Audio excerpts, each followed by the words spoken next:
How bad is this speed bump? Pretty freaking bad.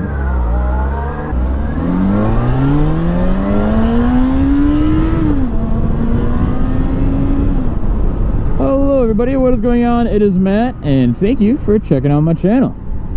Today, this is probably going to be a little short video, but it's going to be just an introduction to my new bike I just picked up. New to me. Oh, you kind of suck at driving. I'm just going to show you guys a quick walk around of it, and for anyone that's trying to decide what bike to get, if they found this video from that, I would recommend, yeah. But watch the video and see for yourself. Here, we're going to pull in real quick, and I'm just going to show you guys a quick walk around so you can see what it is. So just for the purposes of this video, I'll actually get all the lights on. That's a weird thing this bike does to, that's one thing if you go to inspect a bike and you're confused. For the lights to be on, the bike has to run for the first time you turn the key on, and then if you turn the bike off and the key's still on, the lights stay on. So it's pretty weird. But anyway, here it is. Obviously, like I said, guys, it is a used bike. It's not going to be perfect. Mechanically, this thing seems very sound, at least. I've only owned it a couple of days, but it does seem very sound, especially in comparison to my last motorcycle I had, which was a older 96 Suzuki Katana, which if you guys didn't know, it's like a baby bike for the Gixxer. But yeah, here is my 2005 Yamaha FZ6. It's a 600, that's what the 6 means. And the FZ6, some people call it a phaser, FZ6 phaser. I guess you can kind of call it what you want, right? But we can call it a phaser. The first thing you might notice if you come from other sport bikes or some other small bikes in general, you will notice it is a bit tall. That's not an issue for me now. When I first got on it and actually first bought it for a little bit, I thought it was almost too big for me. I thought I'd have to lower it an inch or half inch at least or so. But after putting a couple hundred miles on it, I realized I do kind of like it. I don't know what they call this bike. I'm pretty sure it's considered a sport touring bike. This bike, they say it's good for beginners as well, which I would actually agree with, I think. But it's not only a beginner's bike. So don't let that scare you if you guys just heard that. It's not only a beginner's bike. This is my second bike I've owned. My first bike was a 600cc, like I said, Katana. But this bike is fuel injected. It's also got water cooling, which is, you know, coolant goes through it and there's a fan on it, so it stays cool. Something cool about this bike too is the digital dash. So it has completely digital everything. I don't know how well you guys can see it, but it's a digital RPM gauge, a digital, you know, speedometer, tachometer. It has the temperature or the bars for hot and cold for how warm your coolant is and therefore your engine. And then it also does have a fuel gauge, which is super cool. I was very lucky. My last bike had a fuel gauge and this one does as well. I didn't try to seek that out. But this one does have a fuel gauge, and that is pretty cool. It doesn't matter too much to a lot of people, but if that's something you're caring about, that's definitely worth noting. This one does, in fact, have a fuel gauge. It also has a bunch of, not modes, but different settings. So you have the odometer there. This bike has a lot of miles on it. This bike right here has 38,000 right now, 332 miles. So it is a bit of miles for a sport bike, if you want to call it that. It's been dropped a couple of times. It hasn't been dropped while riding, but it's been tipped over a couple of times. And actually, there's a little story behind it. Right when I was going to pick it up, the guy called me when I was like 10 minutes out. He's like, hey, some stuff just went down. My dad was backing out the driveway and he knocked it over. And I'm like, well, that sucks. He's like, yep, if you still want to come out, I'm just letting you know, whatever. But showed up and it's not bad. He actually, we were very lucky. He had this frame slider on here, which is now broken, but I will get a new one. He had that frame slider, which protected a lot of the engine and especially the clutch casing. The only thing else that broke off, you guys can probably notice, it's on the center stand right now. The kickstand broke off. But this bike comes with a center stand, so that is very helpful for situations like this while I'm waiting just a week till I can get a new one in. And it also broke, you guys saw the, I believe, front fender as well. But besides that, this bike is, as far as I can see, solid. Like I said, I've rode about 200 miles on it. And normally if there is a major issue with a bike or any vehicle, within a couple hundred miles, you can tell if there is an issue. I'm sure there's something minor wrong with it that hasn't shown up yet. But as of right now, this bike is good. Mechanically, it's fine. It shifts every time. The engine doesn't have a ticking noise, doesn't do nothing crazy, doesn't overheat. Everything runs as it should. And that was with 80, 90 degree weather today riding around. So some of you guys obviously see the headlights. If for some reason you're not aware and you're buying this bike, A lot of other bikes that are 600cc and up, especially sport bikes, do this, where they have the 2 dual headlights, like obviously the one that's on and then the one that's off. A lot of them do that. That is not an issue. That is, the one that's on right now is your low beam, and the other one will be your high beam if you so desire. So if you're ever riding down the road and you're confused and you think someone's headlight is out on their bike, most likely it's not. If they have 2 in the front and just one is on, most likely they're just running their low beam and not trying to blind you. But it does have this dual exhaust in the rear, which is kind of cool. The bike is super quiet. Super quiet. Especially from my last bike. My last bike was stupid loud because it had an exhaust leak on it. But that's going to be one of the first things I changed out, is the exhaust to the rear. I don't know if I'm going to do a full system on it, but just a basic slip on something to give it some throaty sound. But this bike right now is completely stock mechanically wise, and I'll just start it up for you guys and show it how it is. It's super quiet, like I said, so it does sound a little quiet, but it's got more power than it might sound. So here we go. So there we go. I don't know how well the mic and camera will pick it up, but I'll be quiet for a minute, let you listen. So there you go. That's just idling. And actually, with the digital dash, is something I just found out today, which is super cool. You have obviously the odometer, you have the different trips, and then you also have a digital RPM gauge as well. So if you guys, I don't know how well the camera can see it, but you see right below the 0 miles an hour, if I give it some revs. There you go. I'm gonna do a quick rev to like 5,000–6,000 for you guys. The bike's been warmed up.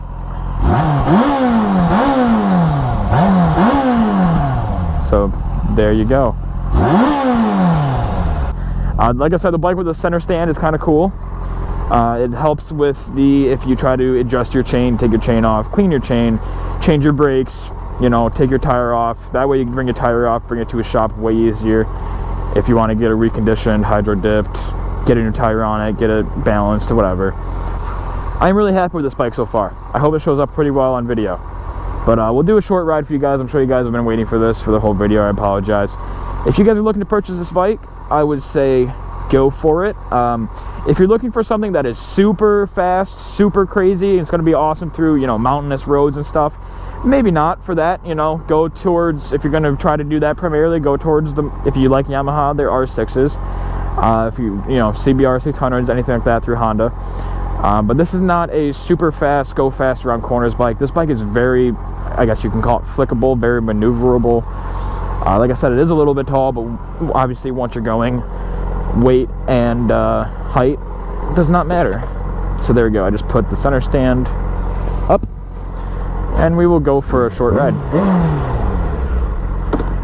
With this bike, I don't know if this is going to be with all your guys' bikes. If it's in good working condition, it should be, but this clutch is super nice to pull. I can probably, I'm pinking it, although I'm pulling my hand, yeah, but here, just 2 finger, it's super easy, just middle finger. This clutch is super nice. I really like it. And with the shifter, you do get very definitive clicks out of it.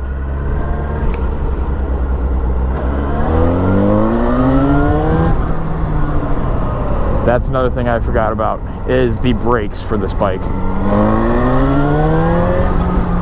For me at least,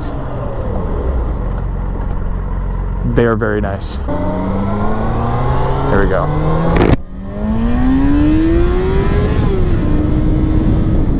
I was scared that was a cop, so I let off. It was an overturned cop car. But you guys saw first gear got me to 60. I don't know how long that was, but I looked online. I'm pretty sure it's in the high 3s is 0 to 60 time for this. But again, if you're going to buy this bike, it's not going to be necessarily about going as fast as you can, going through corners quick, getting the very best time, getting the best apex of a turn, stuff like that. It might not be. You definitely could bring this bike through the mountains though and have a ton of fun. You definitely could.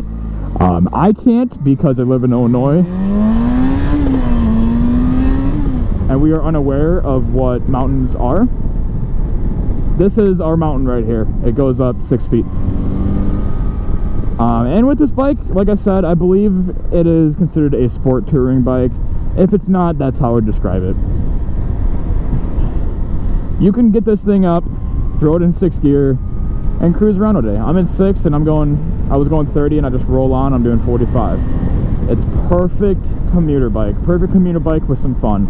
So if you want to go out for rides with some buddies, you can definitely hold up with them. This thing will do well over 100, 120 miles an hour. Not that you should ever need it, but it's not going to top out at 120. This thing is going to go fast, it's going to go quick when you want it to. It's got a big profile on the front, so that helps a lot with the wind deflection. But because of the big front deflector, it's not huge. I'm not saying it's big, it's not bad. I think it fits the bike very well. But with that, it is going to be nicer for a highway bike. And let's talk about the seating position right now too. Your seating position for this bike is very upright. Like, if I were to sit straight back, I'm going to sit straight up. This right here is straight up. Now, I'm stretching my arms right now, but I guarantee you, if I was like, if my arms were 2 inches longer, I'd be able to completely sit straight up and not worry about it. But pretty much, like, the way I sit up right now, just to ride it very comfortably, is how you sit normally in a chair. If you sit slouched over in a chair, that's exactly how you're going to be riding this thing. It feels just like you're sitting just in a normal chair with your legs around a tank. It's very comfortable. And now guys, this is not a full review of this bike. I want to make this very clear. This is not a full review. I'm not going to go into depth about different specs on it, different horsepower ratings, the ratios for the gears. I'm not going to be talking about how it can handle, how quick it can go around a corner, stopping distance, get 0 to 60 times. I don't want to talk about all that. Mainly because, like I said guys, I have only owned the bike for a couple of days. But this is my first impression video for you guys. And if anyone right now sees this video and you are looking into getting a new bike and you've been looking at these Yamaha FZ6s, phasers, this is kind of like the slang term for them, right? If you've been looking at some of these and you can get a good deal on it, I'd recommend it. This bike, like I said, has 38,000 miles on it, which is a bit of miles, but it runs fantastic. It's so nice. It starts up every time so far for me. The brakes on this bike, I fucking love the brakes. They're so nice. They're so quick. This is a quick bike. It's got quick, good acceleration, good, strong, healthy acceleration, and then it's got nice braking. With this braking, it's not going to throw you off. It's not going to do a stoppie. That's not what I mean by it. But it's pretty comparable to a lot of newer bikes, I would say. And the fact that you hit the brakes and the bike will stop.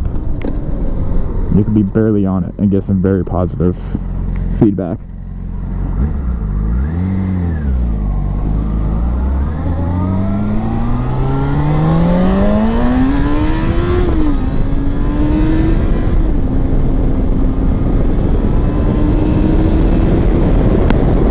There's 93 without trying, and a lot of that was me watching for cops. It's a nice bike, guys. I am really happy I made the upgrade that I did. I don't know how well these lights are doing though. Just my low beam, I don't see anything on the ground yet, and it's, I don't know how late it is, but I guess actually I can tell you it's 8:42. I am so off on my time. Lifted Ranger? That's kind of interesting. So like I said, this bike is definitely plenty powerful to throw you around having fun. I've read online it uses parts of the same 600cc motor from the R6, like an 03 or 04 R6. So with it using parts from the R6 motor, it is still powerful. And its red line, I believe, is 14,000 RPM. It is red line on the tag. I don't know if the rev limiter is there, a little bit higher, but that's the red line is 14,000. I believe peak horsepower is at 12,000 or 13,000, so it is up there. So with that being said, it is very similar to the R6 style, where you rev it up to get a lot of power, and if you want to just chug along, cruise around town slowly, not caring, throw it in 5th or 6th gear and just go. It does not matter. You still have, I'm cruising at 3,000 RPM 6th gear, and I still have a decent amount of torque if I need it to get going. 2nd gear. But you guys see, I felt it there, man. Once you hit like 8,000-9,000 RPM, it gets like another 40 horsepower. It just turns into a different bike. Look at that lean angle.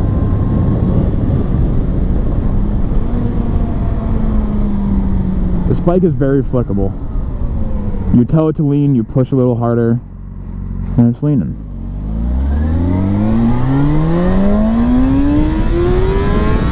Oh my god. The front wheel came out for a split second there.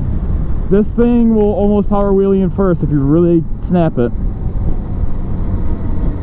That threw me off a little bit. It scared me.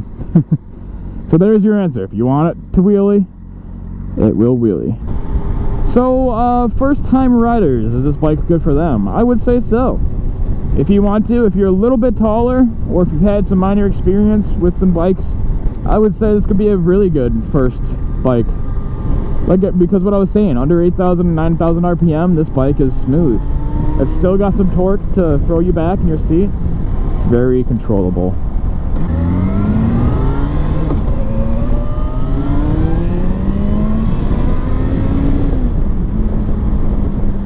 I guess the exhaust isn't that quiet. When you get on it, it does make a nice sound. Anyway guys, I hope you all enjoyed this video. Like I said, this is mainly a first impressions video. Don't take this as a full-blown review. Take this as a first impressions of ownership for the first couple of days. And with those first days, it wasn't just I rode, 10 miles. I did ride almost 200 miles in those first 2 days. About 3 to 4 hours of total riding. I'll do one final little speed pull. Not a lot, because I cannot afford a ticket.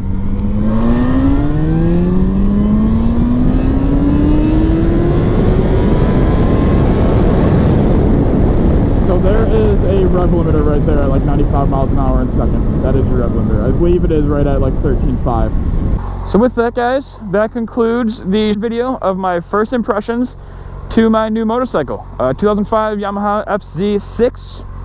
I hope you guys enjoyed this video. If you did, please consider giving it a thumbs up, subscribing, commenting, all that stuff. I hope this helped you guys make your decision. And I'll see you next time. Goodbye.